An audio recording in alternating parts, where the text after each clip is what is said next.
Salut tout le monde, c'est Nathalie de NathalieDesign.com. Aujourd'hui, dans cette vidéo des 12 bricots de Noël, on va prendre un tablier ordinaire qu'on va transformer en tablier de Noël super cute et un peu amusant en même temps. Donc, vous savez comment la vie va vite. Je suis allée chez Ikea, j'ai magasiné, j'avais vu ce beau tablier-là. J'ai dit, ah, il est parfait, je vais le prendre.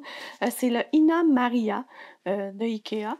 Et je le trouvais cute. Il y avait comme un petit aspect quand même, temps des fêtes, avec ses petits points rouges comme ça. Par contre, rendu chez moi, quand je l'ai déballé, c'est en polyester, puis un genre d'endos un peu plastifié. Là, j'étais inquiète parce que sur l'étiquette, c'est vraiment écrit de ne pas repasser. Donc, polyester, oui, on pense Infusible Ink puis tout de suite, mais c'est pas toutes les sortes de polyester qui font pour l'Infusible Ink, je veux juste vous le dire. Puis de toute façon, c'est pas du Infusible Ink que je veux faire aujourd'hui, parce qu'avec les motifs qu'il y a là, l'encre aurait carrément, les motifs, on les aurait carrément vus au travers de l'encre. Donc, ça, c'était pas dans mes plans. Je voulais vraiment mettre du vinyle iron-on, du thermocollant. Mais là, quand j'ai vu ne pas repasser, j'étais un peu inquiète. Alors, on va s'essayer quand même et j'espère que ça va fonctionner. Puis on va peut-être baisser un peu la température pour être sûr que tout va bien.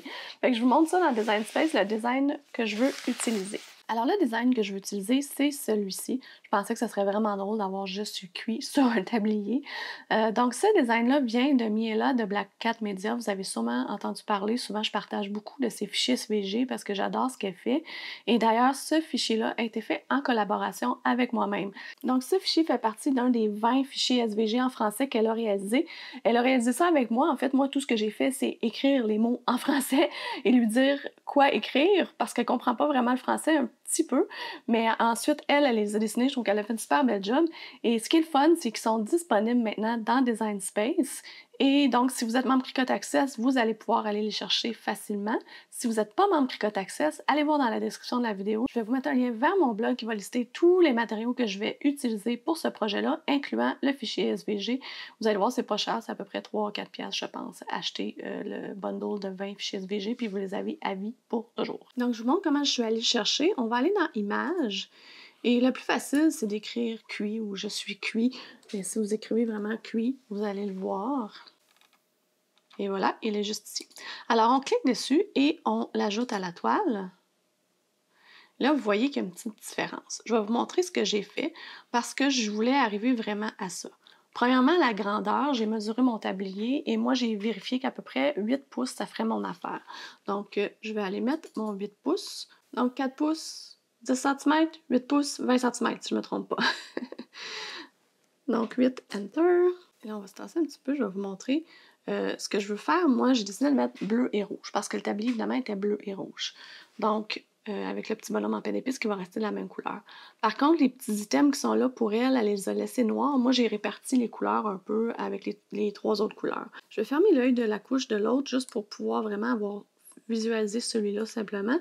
Et je vais le dégrouper pour avoir les 4 items séparément. On peut tout de suite commencer par aller mettre le vert en bleu. Comme ça, on va être sûr de ne pas se mêler. Donc, moi, je vais prendre le petit bleu ici.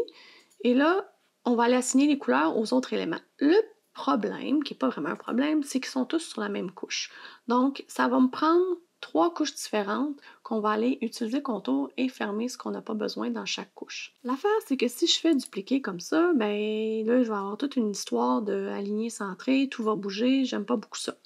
Je veux vous montrer un petit truc. Saviez-vous que si vous utilisez Alt-Clic, ça va reproduire votre élément et ça va le coller sur place. Regardez bien, je clique sur Alt et je viens cliquer de mon bouton de ma souris. Et là, vous avez vu, j'en ai un autre qui s'est ajouté, mais il est au-dessus, exactement au même endroit. Fait que je vais faire ça une seconde fois. Et là, je vais avoir mes 3 couches différentes, mais sont vraiment une par-dessus l'autre. J'ai pas besoin de refaire aligner. Donc, si vous aimez ce petit truc-là, sérieux, moi, ça a changé ma vie quand j'ai découvert ça. Mettez un petit pouce par en haut sur la vidéo, sérieux, je suis sûre que ça va vous être utile vraiment, vraiment beaucoup. Donc, on va prendre le premier, on va aller dans Contour, puis on va aller effacer, mettons, les 2 parenthèses et les 2 fleurs. On va garder juste les petits points. Donc, il faut aussi enlever toutes ces petites choses. Alors voilà, on clique. On va juste s'assurer en fermant l'œil des 2 couches des 2 autres qu'on a bien seulement les petits points. Alors celui-là, c'est des petits points. On ferme l'œil de celui-là, on rouvre celui-là, on va aller dans le contour aussi, on va garder simplement les petites parenthèses. Là, je les appelle mes parenthèses.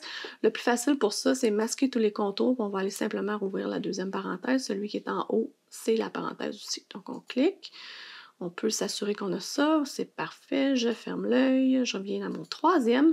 Et là, il faut que je garde mes petites fleurs. Donc, on le sélectionne, on fait contour. Donc, je rouvre mes 3 autres couches et là, je vais aller leur assigner des couleurs. Ce qui est vraiment plus facile pour ça, c'est d'aller dans Synchroniser et de vraiment mettre ce qu'on veut à la bonne couleur. Donc, j'ai dit que les petits points, je les voulais rouges. Je glisse ma couche dans le rouge. Les parenthèses, je les voulais brun avec le petit bonhomme. Alors, je les glisse ici. Et mes petites fleurs, je vais les mettre bleues, alors je les glisse en haut. Je retourne dans mes calques.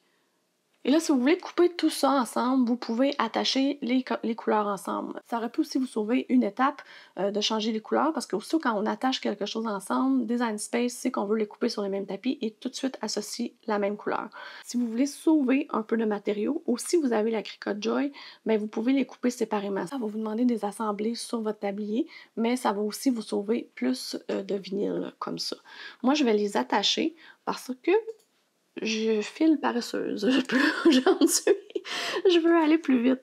Donc, j'attache mes 2 couleurs rouges, j'attache mes 2 bruns et j'attache mes 2 bleus. Pour ça, j'ai décidé d'utiliser du vinyle Iron-On Smart pour le petit pain d'épices qui va être brun. C'est pas brun, ça s'appelle Or. Sérieux, je l'aime vraiment beaucoup. Celui-là, il est comme moi. Puis, il fait un très bel effet. Puis, je vais aussi utiliser le... laissez-moi le dire, thermocollant d'un éclat holographique, qu'on appelle communément le Holographic Sparkle.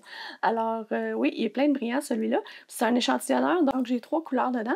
Et je vais prendre évidemment le rouge et le bleu pour aller avec mon tablier. Donc, celui-là sur tapis. Celui-là, pas de tapis.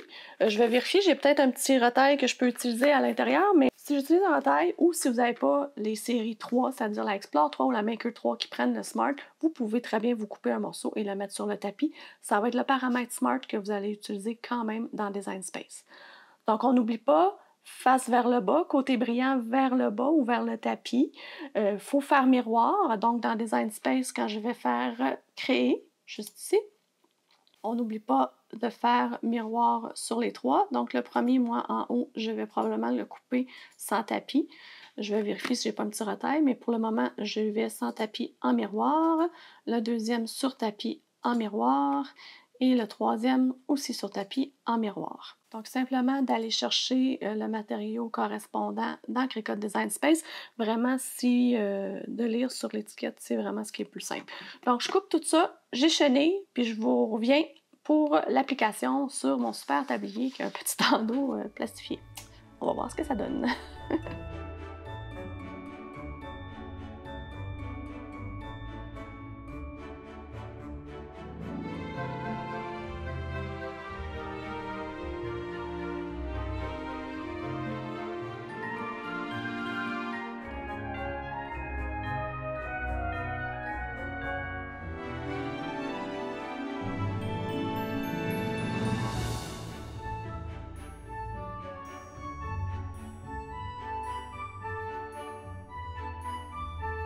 Donc, on est prêt à installer le design sur le tablier.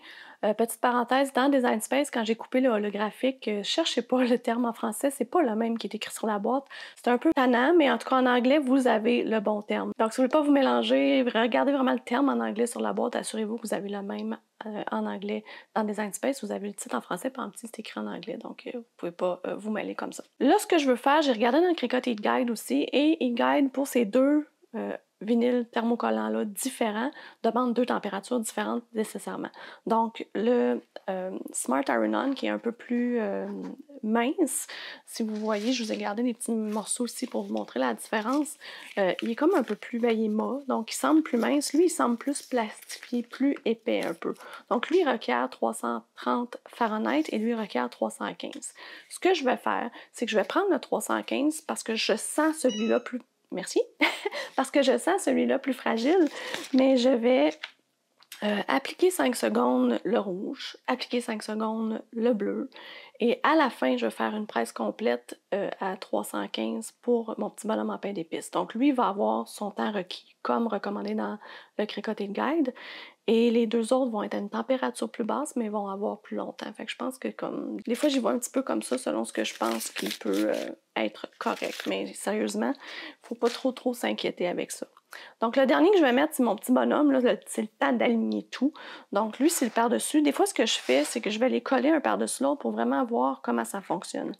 Donc, petit truc pour ça aussi, dans Design Space, j'ai mon écran juste là que vous ne voyez pas, mais dans Design Space, je vais utiliser le bouton symétrie. Donc, je vais faire une symétrie à mon dessin. Fait que ce que je vois à l'écran, c'est ce que j'ai sur mon tapis ici. Fait que je vais pouvoir essayer d'aligner les petits ronds exactement à la même place. C'est plus facile que d'essayer de me l'imaginer à l'envers. Je pourrais me faire des guides aussi. Si vous avez jamais fait ça, vous pouvez aller à la fin de la vidéo, je vais vous mettre une autre vidéo sur comment vous créer des guides pour vraiment pouvoir vous aligner parfaitement. Là, je trouvais qu'ici, c'était moins important d'être parfaitement aligné. C'est un petit dessin, même si c'est un petit peu à gauche ou un petit peu à droite, ça n'aura pas un gros impact. Donc, ça ressemble à ça. Si je tourne de bord, on peut vraiment vérifier que tout est parfait. Moi, je trouve qu'il est vraiment cute comme ça. Donc, ce que je vais faire, je vais prendre le tablier. Évidemment, c'est pas comme ça que je vais le chauffer. Vous avez compris que c'est simplement pour m'aligner que je fais ça. Donc, ce super tablier a déjà une marque pratiquement au centre, même qu'elle n'est pas tout à fait au centre, donc ça m'agace un peu. Mais vu que la ligne est droite ici, ça va être quand même assez facile de trouver le centre. On va faire une petite presse pour enlever ce pli-là. J'ai décidé de ne pas baisser la température, même si je vous ai parlé que j'avais mon endos en plastique. On va voir ce que ça fait. On verra bien si ça fait une gaffe ou pas. Puis sinon, ben, j'aurais fait les gaffes à votre place. C'est quand même assez simple de s'aligner parce que c'est presque lui qui est le centre ici. Fait que je pense que si je me mets au centre comme ça va être parfait. 1, 2, 3, c'est là que j'ai dit. Donc là, je vais me concentrer sur le bleu. C'est vraiment le bleu que je veux qu'il colle. Puis je vais relever les deux autres couches. Et on va être prêt d'appliquer un petit 5 secondes, juste pour dire que ça colle. Là, ça dit d'un pelage à froid. Donc, des fois, il faut attendre. Surtout que là, on a juste mis 5 secondes, donc ça se peut que ça ne soit pas super collé. Mais vraiment attendre que ça soit froid. Puis on va faire les couches comme ça, une après l'autre. Je fais 5 secondes sur le rouge aussi. Donc, vous voyez, j'ai attendu un petit peu. C'est pas froid, c'est, je dirais, un peu chaud, mais à peine. Ça s'enlève quand même super bien. C'est impressionnant comment juste 5 secondes peut faire la job.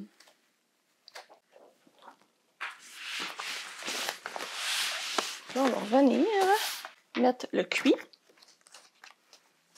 Là, on peut encore se fier à notre petit dessin qu'il va falloir que je remette une symétrie dans Design Space, encore le remettre à l'endroit pour pouvoir vraiment m'assurer que je suis bien alignée. Et là, ce qu'on veut pas, puis je vous le montre, là, je sais pas si vous voyez le rouge, ça c'est mon brun, mais mon papier rouge ici, il va aller faire une ligne en plein milieu du « je suis ». C'est pas recommandé honnêtement parce que c'est là que ça risque de faire une marque. C'est vraiment les rebords de l'endos du iron-on qui vont faire une marque. Et donc, l'idéal, c'est de couper ce bout-là qui va vraiment aller par-dessus. Je le place approximativement, là, mais on voit que ça va prendre un petit bout. Donc, je pourrais venir faire un petit rond ici, puis un autre petit rond ici. C'est plus de travail, mais on est sûr qu'on va avoir un beau résultat.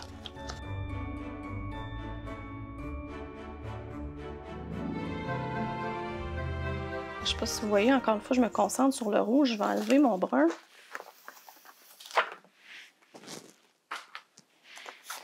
Donc, j'ai fait une petite fente ici, puis une autre petite fente ici. Fait que là, mon « je suis », il est comme protégé, si on veut.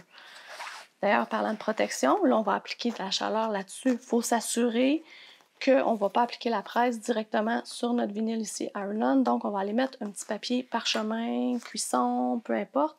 Vous pouvez même réutiliser le papier landau de l'autre que vous aviez tantôt. Moi, j'aime bien faire ça. On va aller vraiment appliquer la presse sur l'ensemble, un autre petit 5-7 secondes.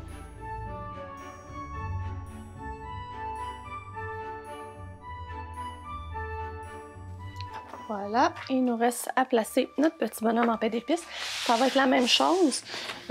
Méfiez-vous des petits bouts qui vont couper les lettres. Fait que lui, ça se peut qu'on doit faire du petit retail autour. Donc, on va vraiment venir...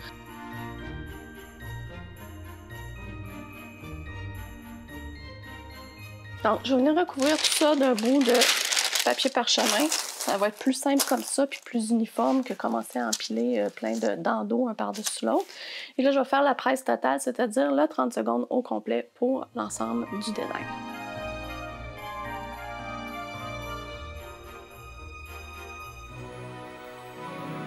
Tadam! Sérieux, ça l'a même pas fondu, absolument zéro, aucun danger. Donc, je suis contente d'avoir fait ça, puis vous avoir au moins démontré que vous pouvez vous aussi l'utiliser. Donc, quand la prochaine bricot de Noël va être prête, je vais vous la mettre juste ici. D'ici là, la vidéo que je vous ai promis sur comment vous créer un petit gabarit pour aligner des modèles que vous avez à superposer plusieurs couleurs comme ça.